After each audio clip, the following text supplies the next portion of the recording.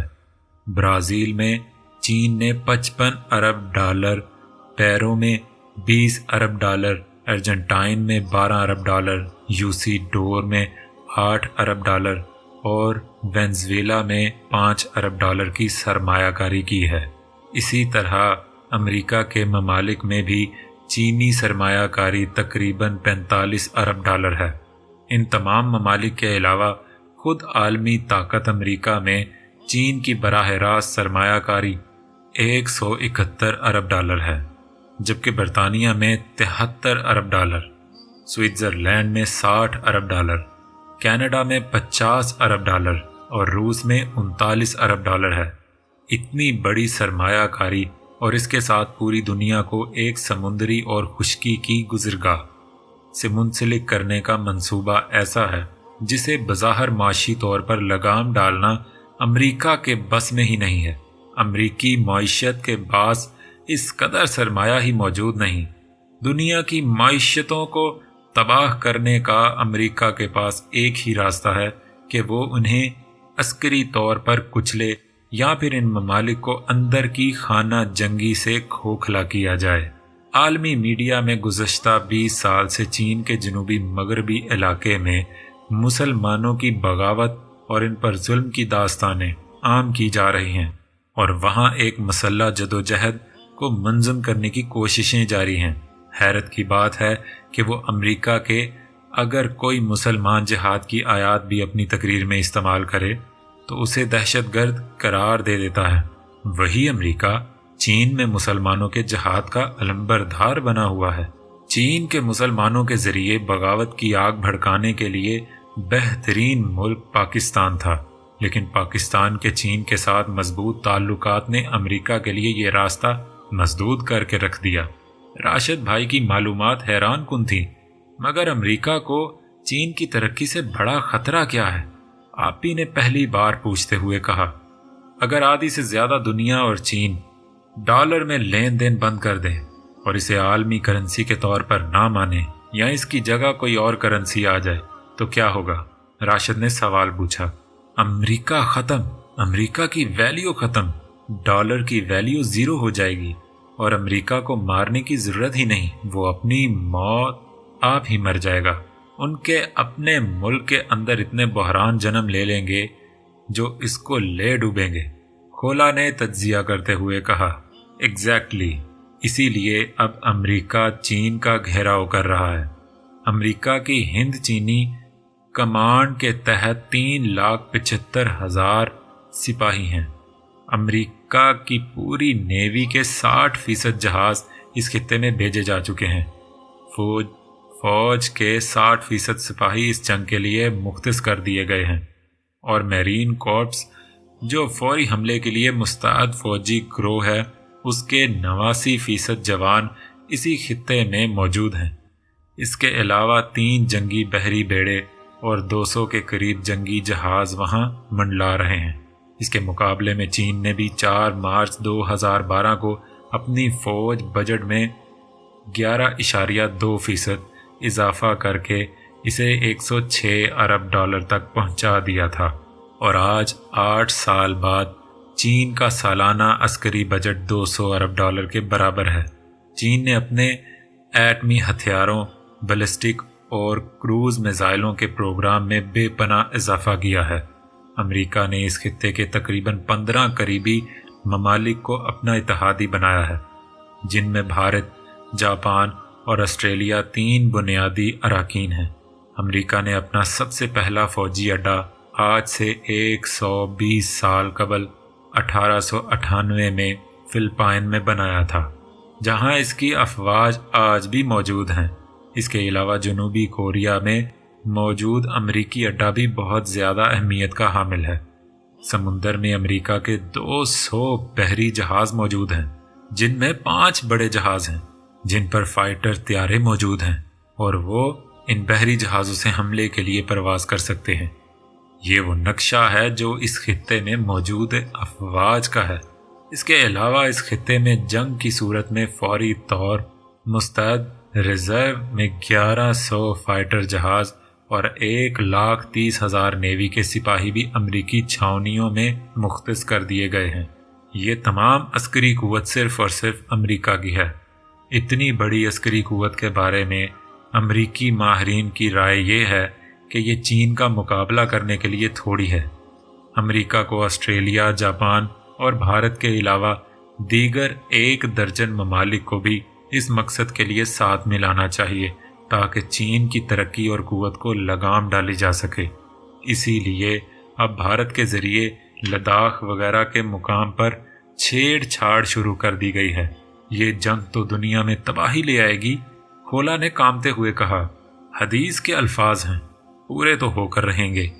بابا جانی نے اٹھ کر سیدھے ہوتے ہوئے کہا، تو بابا جانی آپ لوگ کیا کر رہے ہیں؟ کھولا نے اشتیاق سے پوچھا۔ ہمیں کالے جھنڈے والوں کا انتظار ہے، تب تک ہم اندرونی دشمنوں سے لڑ رہے ہیں، بابا جانی نے کہا۔ اب یہ کالے جھنڈے والے کون ہیں؟ زرار نے حیرت سے پوچھا۔ بہت سی باتیں ہیں جو ابھی سربستہ راز ہیں، بابا جانی نے ٹھنڈا سانس بھرتے ہوئے کہا۔ کیا مطلب بابا؟ زرار نے پوچھا۔ مطلب یہ کہ جتنی بھی قرآنی آیات ہیں یا حدیث ہیں وہ اشارہ کرتی ہیں، ان میں تفصیل اور جزیات کو بیان نہیں کیا جاتا، بابا کی بجائے راشد نے جواب دیتے ہوئے کہا۔ کچھ احادیث ہیں، پہلے وہ سمجھو پھر دیکھتے ہیں کیا سامنے آتا ہے۔ حضرت ثوبان رضی اللہ تعالیٰ عنہ کہتے ہیں، رسول اللہ صلی اللہ علیہ وآلہ وسلم نے فرمایا، جب تم دیکھو کالے جھنڈے خراسان سے آئے ہیں تو ان میں شامل ہو جانا، کیونکہ ان میں اللہ کا خلیفہ مہدی ہے۔ دوسری حدیث جو سنن ابن ماجہ کی ہے، حضرت عبداللہ سے روایت ہے کہ وہ کہتے ہیں کہ ہم رسول اللہ صلی اللہ علیہ وآلہ وسلم کے پاس تشریف فرما تھے کہ بنی ہاشم کے کچھ نوجوان آئے، جن کو دیکھ کر آپ صلی اللہ علیہ وآلہ وسلم کی آنکھیں سرخ ہو گئیں اور چہرہ کا رنگ تبدیل ہو گیا۔ حضرت عبداللہ کہتے ہیں کہ میں نے کہا کہ ہم آپ کے چہرے پر ناپسندیدگی کے اثرات دیکھ رہے ہیں۔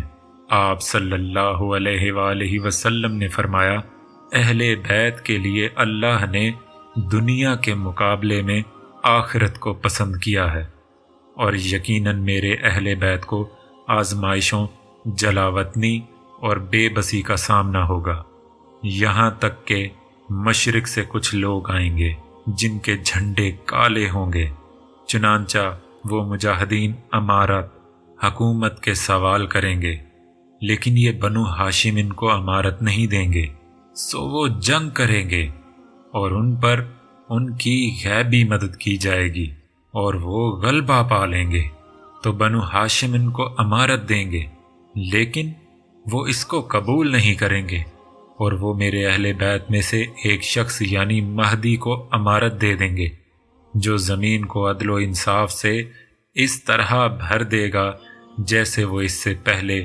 ناانصافی سے بھری ہوئی تھی۔ تو تم میں سے جو بھی اس وقت موجود ہو ان لوگوں کے ساتھ شامل ہو جائے، خواہ برف پر گھسٹ کر آنا پڑے۔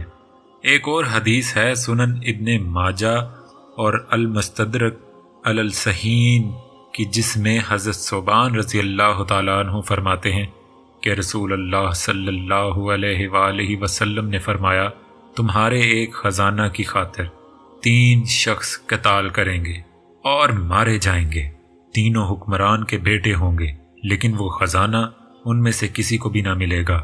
پھر مشرق کی جانب سے سیاہ جھنڈے نمودار ہوں گے، وہ تمہیں ایسا قتل کریں گے کہ اس سے قبل کسی نے ایسا قتل نہ کیا ہوگا۔ اس کے بعد آپ نے کچھ باتیں ذکر فرمائیں جو مجھے یاد نہیں، پھر فرمایا، جب تم ان مہدی کو دیکھو تو ان سے بیعت کرو، اگرچہ تمہیں گھٹنوں کے بل گھسٹ کر جانا پڑے، کیونکہ وہ اللہ کے خلیفہ ہوں گے۔ اس طرح ایک اور حدیث ہے جو ترمذی شریف اور مسند احمد میں ہے، جس میں کہا گیا ہے رسول اللہ صلی اللہ علیہ وآلہ وسلم نے فرمایا، خراسان سے سیاہ جھنڈے نکلیں گے اور انہیں کوئی طاقت واپس نہیں پھیر سکے گی یہاں تک کہ وہ ایلیا یعنی بیت المقدس میں نصب کر دیے جائیں گے۔ کچھ سمجھ آئی ہے لیکن مکمل نہیں۔ کھولا نے بے بسی سے کہا، سر آپ ہی سمجھائیں، آپ ہی بہتر سمجھا سکتے ہیں۔ راشد نے بابا کی طرف دیکھتے ہوئے کہا۔ بابا نے ایک لمبی ہو کی اور دوبارہ کرسی سے ٹیک لگا کر کہنے لگے، ان احادیث کے مطابق خراسان سے کالے جھنڈے والے آئیں گے جو ناقابل شکست ہوں گے کہ کوئی چیز ان کو روک نہیں سکے گی، اور وہ انڈیا اور راستے میں ہر چیز کو فتح کرتے ہوئے فلسطین تک جا پہنچیں گے۔ آپ کا مطلب ہے طالبان؟ کھولا نے حیرت سے آنکھیں پھاڑ کر پوچھتے ہوئے کہا، دیکھو یہی باتیں ہیں جو سر بستہ راز ہیں۔ بے شک علم غیب اللہ کے پاس ہے، ہمارے پاس کچھ علامات پہنچی ہیں جن پر نظریں رکھنا ضروری ہے۔ اگر حالات کو دیکھیں تو کچھ یوں ہی لگتا ہے، کیونکہ امریکہ سے بھی بڑی سپر پاور روس تھی جو طالبان سے ٹکرائی اور ٹکڑے ٹکڑے ہو گئی۔ امریکہ بھی 48 ممالک کے اتحاد کے ساتھ طالبان سے جا ٹکرایا، لیکن وہ بھی اب زمین چاٹنے پر مجبور ہو گیا ہے۔ اس وقت بھی افغانستان کے 60 سے 70% حصوں پر طالبان کی حکومت ہے۔ اب اگر سوچیں تو حیرت ہوتی ہے کہ 2 عالمی نیوکلیئر طاقتیں ایک عام سی فوج سے ٹکراتی ہیں اور تباہ ہو جاتی ہیں۔ اس سے تو یہی ظاہر ہو رہا ہے کہ طالبان کے ساتھ اللہ کی مدد ہے۔ ہم حقائق اور حدیث نہیں ٹھکرا سکتے، کیونکہ خراسان میں بھی افغانستان کا بہت بڑا پاکستان کا سرحدی حصہ اور کچھ ایران کا سرحدی حصہ شامل تھا، لیکن پاکستان تو طالبان کے خلاف رہا ہے، اور ان کی وجہ سے ہی پاکستان میں کلاشن کوف کلچر اور افیون چرس وغیرہ عام ہوئی ہیں، خودکش دھماکے وغیرہ شروع ہوئے۔ کھولا نے حیرت اور کشمکش میں کہا، کیونکہ عوام میں یہی مشہور تھا عام طور پر، اور میڈیا میں بھی ہر طرف یہی تجزیے اس نے سنے تھے۔ لو جی سر جی، آپ کی اپنی بیٹی بھی میڈیا کا شکار ہوئی ہے۔ راشد نے ہنستے ہوئے کہا، ہمارا المیہ یہی تو ہے۔ ہمارے نبی صلی اللہ علیہ وآلہ وسلم نے 1400 سال پہلے کہہ دیا تھا کہ جو بات سنو اس کی تحقیق کر لو۔ آج ہماری عوام 80% وہ ہے جو وہی سنتی ہے جو میڈیا سناتا ہے، وہی دیکھتی ہے جو میڈیا دکھاتا ہے، اسی پر یقین کرتی ہے جس پر میڈیا یقین دلانا چاہتی ہے۔ بابا نے ٹھنڈا سانس بھرتے ہوئے کہا، بی بی تم تحقیق کرو گی تو حیران رہ جاؤ گی۔ افغانستان میں پوست کی کاشت کی شرح تقریباً 0 پر آ گئی تھی طالبان کے دور میں۔ ان کی سختی اور اسلامی قوانین کی وجہ سے، اور پاکستان کی آرمی نے پہلی بار طالبان کی وجہ سے سکھ کا سانس لیا تھا، اور افغانستان کی سرحد کی طرف سے، کیونکہ ادھر سے مداخلت کا امکان نہ ہونے کے برابر رہ گیا تھا۔ لیکن یہ سب تبدیل تب ہوا جب امریکہ نے افغانستان پر حملہ کیا تو طالبان دفاع کرنے پر مجبور ہو گئے۔ انڈیا کو موقع مل گیا وہاں سرمایہ کاری کرنے اور وہاں بیٹھ کر افغانستان کی کٹ پتلی حکومت کے تعلقات بڑھانے کا، جس میں انڈیا کامیاب ہو گیا، اور تحریک طالبان پاکستان کی آڑ میں بلوچستان اور پاکستان میں اپنا کھیل کھیلنے لگ گیا۔ جاؤ ذرا تحقیق کرنا، خودکش حملے پاکستان میں مشرف کے دور میں شروع ہوئے، اس سے پہلے ان کا کوئی وجود نہیں تھا۔ اسی وقت کلاشن کوف کلچر شروع ہوا، اسی وقت منشیات کی شرح بہت بڑھ گئی۔ بابا جانی نے وضاحت کرتے ہوئے کہا، اب تو امریکہ بھی پاکستان کی منتیں کرنے پر مجبور ہو گیا ہے کہ تہاڈی مہربانی ساڈی طالبان نال معاہدہ تے صلح کروا دیو۔ راشد نے مسکراتے ہوئے کہا، جب سے امریکہ اور طالبان میں امن کی بات ہوئی، امریکہ سے زیادہ بھارت کی چیخیں نکل رہی ہیں، کیونکہ وہاں بھارت کی ساری سرمایہ کاری ڈوب چکی ہے، اور پاکستان کی مجبوری بن چکی ہے کہ وہ طالبان کے ساتھ کھلم کھلا سپورٹ کرے، کیونکہ انڈیا اور کابل کی حکومت میں بہت اچھے تعلقات ہیں۔ بھارت نے اسی لیے ایران سے بہترین تعلقات قائم کرتے ہوئے چابہار بندرگاہ قائم کی تاکہ وہ پاکستان کا سہارا لیے بغیر افغانستان سے تعلقات بنا سکے اور افغانستان کو متبادل راستہ مل سکے تاکہ پاکستان کو انڈیا اور افغانستان کے درمیان سینڈوچ بنایا جا سکے۔ لیکن طالبان کی فتح امریکہ کی پسپائی نے انڈیا کا خواب چکنا چور کر دیا۔ چین اور روس اس معاملے میں پاکستان اور طالبان کے ساتھ کھڑے ہیں۔ بابا جانی نے کہا، اس کا مطلب ہے امام مہدی کا دور بہت قریب آ چکا ہے۔ غزوہ ہند بھی قریب ہے کیونکہ طالبان ابھر رہے ہیں، ان کے ساتھ اب پاکستان بھی کھڑا ہے اور چین بھی، اور انڈیا جنگ جیسی غلطی کرے گا اور منہ کی کھائے گا۔ کھولا نے سوچتے ہوئے کہا، ایگزیکٹلی۔ راشد نے جواب دیا، حضور صلی اللہ علیہ وآلہ وسلم کی احادیث کے مطابق جب امام مہدی کا ظہور ہوگا اس وقت خیبر تک یہود و نصارہ کی حکومت ہوگی۔ اس کے آثار نظر آنے لگ گئے ہیں کیونکہ رفتہ رفتہ تمام عرب ممالک اسرائیل کو تسلیم کرنا شروع ہو چکے ہیں۔ اسی لیے کہا تھا چھانٹی شروع ہو چکی ہے، جو جس کیمپ میں ہے وہ وہیں جا رہا ہے۔